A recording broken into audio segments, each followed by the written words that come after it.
Chapitre 16, espace, cône, cours dédié aux classes de 4e.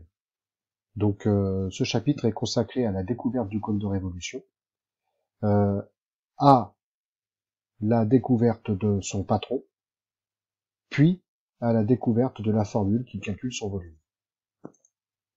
Nous allons commencer par une activité rituelle qui sera consacrée à réactiver les connaissances parce que nous avons besoin de cette notion pour la suite du chapitre. Je vous laisse 3 minutes pour le faire. Correction. Donc là, on nous demande de calculer une valeur approchée du segment AB dans ce triangle rectangle. Cela doit tout de suite nous faire penser au théorème de Pythagore. Donc effectivement, comme le triangle est rectangle, pour calculer une longueur, on peut utiliser le théorème de Pythagore. Donc dans un premier temps, on donne la raison pour laquelle on peut utiliser le théorème de Pythagore. Ensuite, on construit l'égalité qui est en relation avec l'exercice. On passe à l'application numérique. Et ensuite, on donne une valeur approchée de la longueur AB. Donc le triangle ABC est bien rectangle en B. Par l'application du théorème de Pythagore, on a bien le côté droit au carré qui est égal au carré de l'hypoténuse moins le carré de la deuxième longueur. En application numérique, on trouve que AB au carré est égal à 56, auquel on fait une racine carrée, et on obtient une valeur approchée de la longueur AB au millimètre près de 7,5 cm. Activité découverte numéro 34. Cette activité va nous permettre de découvrir un nouveau solide, le cône de révolution. Donc, je vous propose de découper dans une feuille de papier un triangle SOM, rectangle, et puis de travailler sur 3 cas. Le premier, on va scotcher ce triangle sur un stylo, donc un des côtés droits sur le stylo. Au deuxième cas, on va prendre ce même triangle et scotcher ce triangle sur le stylo sur l'autre côté droit de ce triangle, de ce triangle. Et puis pour le troisième cas, on va scotcher l'hypoténuse sur le stylo. Donc la question que je vous pose, c'est quelle figure décrit le sommet qui n'est pas fixé sur le rayon? Donc le sommet qui est ici, quand on fait tourner le crayon, quelle figure cela va-t-il décrire? Et ça, ce sera valable pour les 3 cas. Donc avant de commencer, j'aimerais vous faire une petite analyse de la situation avec GeoGebra. Donc voilà, j'ai un axe, j'ai un triangle rectangle qui tourne autour de cet axe, et puis à gauche, j'ai une vue de dessus de cette situation.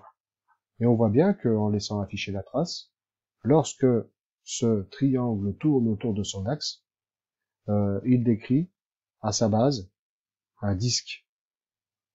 Donc cela va nous permettre de pouvoir répondre à la question. Quelle figure décrit le sommet qui n'est pas fixé sur le crayon? Eh bien, le sommet qui n'est pas fixé sur le crayon décrit donc un disque.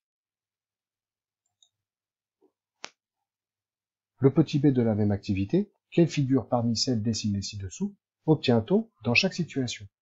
Donc, pour l'expérience numéro 1, cela fait décrire quel solide? Alors déjà, on va regarder. L'angle OSM est quand même plus grand que l'angle OMS. Donc, on ne peut pas se tromper. Cela ne peut correspondre qu'au solide B, pour la figure 1.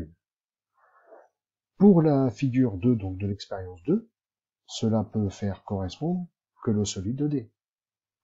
Et pour la figure 3, parmi toutes celles que l'on voit, cela ne peut décrire que la figure G. Pour les solides F et C, cela décrit des cylindres, donc un rectangle qui tourne autour de son axe, chose que nous avons vu en classe de 5e.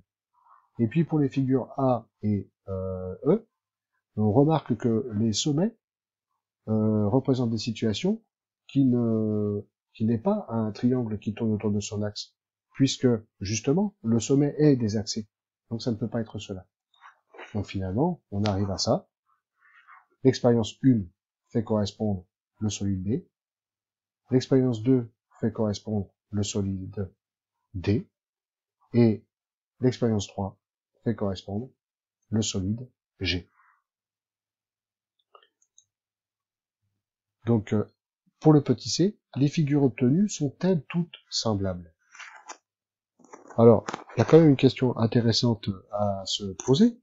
C'est d'abord, que signifie le mot semblable pour les mathématiciens? Bien, deux triangles sont semblables si leurs côtés sont proportionnels et s'ils ont les mêmes angles.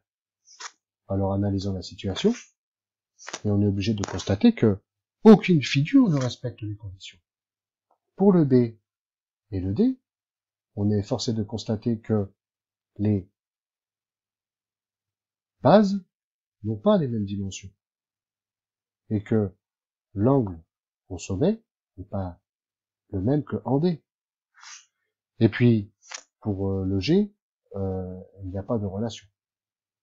Mais par contre, on peut quand même remarquer quelque chose de très particulier. C'est que les figures B et D se distinguent de la figure G. Parce que la figure B a un sommet, tout comme la figure D. Or, la figure G a deux sommets.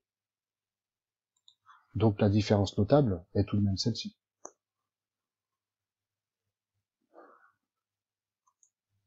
Donc cela quand même peut nous aider à maintenant tenter de répondre à la question D. Donc voilà le vocabulaire d'un cône de révolution. Donc on a la base qui représente un disque. On a le triangle rectangle qui tourne autour d'un axe. Donc OR représente le rayon. OS est la hauteur. Et puis nous avons une face latérale qui entoure ce solide. Et ce que vous voyez en bleu ici, l'hypoténuse de ce triangle rectangle, est pour le cône une génératrice. Une, je dis bien une, parce que finalement il y en a une infinité, étant donné que c'est un triangle rectangle qui tourne autour d'un axe. Donc il peut y avoir une infinité de génératrices. Donc on dit une génératrice. Alors maintenant vous êtes en mesure de pouvoir, on dira, remplir les cases qui sont manquantes dans cette phrase. Alors, je vous laisse un petit peu de temps pour le faire. Correction. Lorsque l'on fait tourner un triangle, non, un triangle, autour de l'un de ses côtés de l'angle droit, on obtient un solide qui s'appelle cône de révolution. Donc un triangle rectangle, dont la base est un disque, nous l'avons vu dans l'activité GeoGebra, et sa hauteur est un segment qui est perpendiculaire à la base. Elle passe par le sommet du cône et le centre de la base. Voilà ce qui caractérise un cône. Mais pourquoi dit-on révolution? Voilà une petite analogie. Voici un satellite qui tourne autour de la Terre. Donc sa trajectoire décrit un cercle. Et on dit, dans ce cas, que la trajectoire est une orbite. Et quand ce satellite a fait un tour complet autour de la Terre, on dit qu'il a fait une révolution. Et effectivement, quand on regarde l'activité GeoGebra, eh bien on voit bien que ce triangle tourne autour d'un axe. Et quand il a fait un tour complet, on dit qu'il a fait une révolution. Donc, le mot cône de révolution. Donc maintenant, nous avons appris tous les éléments qui caractérisent le cône. Donc, on peut le définir convenablement. Un cône de révolution est un solide obtenu en faisant tourner un triangle rectangle autour d'un de ses côtés droits. Un cône de révolution est composé d'un disque qui est la base du cône, d'une surface courbe appelée la face latérale, d'un point, et je dis bien d'un point, un sommet, c'est le sommet du cône, et de génératrices, puisqu'il y en a une infinité, qui ont pour extrémité le sommet du cône et un point du cercle de base. Et un point, il y en a une infinité. Mais toutes ces distances sont les mêmes. D'accord? Ce sont des génératrices parce qu'il y en a une infinité, mais elles ont toutes la même longueur. Donc, ces génératrices correspondent à l'hypoténuse du triangle rectangle qui tourne autour de son axe. La hauteur d'un cône de révolution, donc de sommet S, c'est le segment OS. Il est perpendiculaire à la base, en son centre, et il passe par le sommet.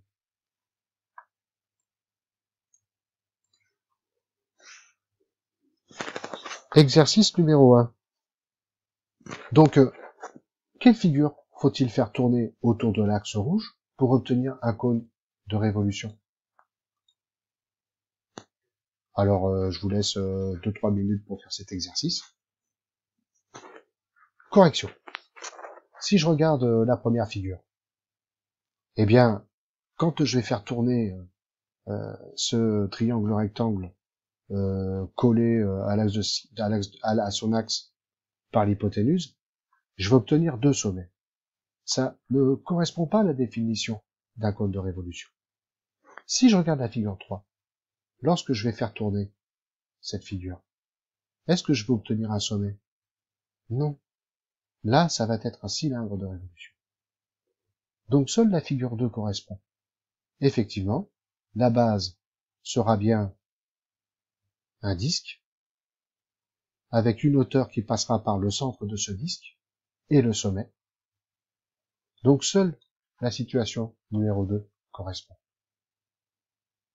Nous avons un côté droit du triangle rectangle qui est confondu avec l'axe de rotation, et il n'y a qu'un seul sommet.